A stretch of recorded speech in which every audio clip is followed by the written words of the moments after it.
घटनेचे शिल्पकार डॉक्टर बाबासाहेब आंबेडकर यांच्या जयंतीनिमित्त मिरज शहरातून भव्य मिरवणूक काढण्यात आली। बौद्ध विहारापासून मिरवणुकीला सुरुवात करून डॉक्टर बाबासाहेब आंबेडकर पुतळ्यापर्यंत मिरवणूक काढण्यात आली। मिरवणुकीमध्ये भीम सैनिक मोठ्या संख्येने सहभागी झाले होते।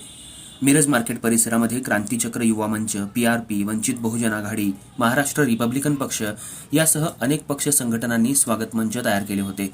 दरम्यान या मिरवणुकीत युवा नेते विशाल पाटील सहभागी होऊन त्यांनी डॉक्टर बाबासाहेब आंबेडकरांचं संविधान वाचवण्याची जबाबदारी आपल्या सर्वांची आहे, वसंतदादा आणि विवेक आप्पा या कुटुंबियांचे ऋणानुबंध असून दादा आणि आप्पांचे विचार भीम सैनिकांनी पुढे न्यावेत असं आवाहन केलं। तसंच श्वेतपद्म भैयाच्या पाठीशी मी सदैव राहीन असाही विश्वास विशालदादा पाटील यांनी यावेळी व्यक्त केला।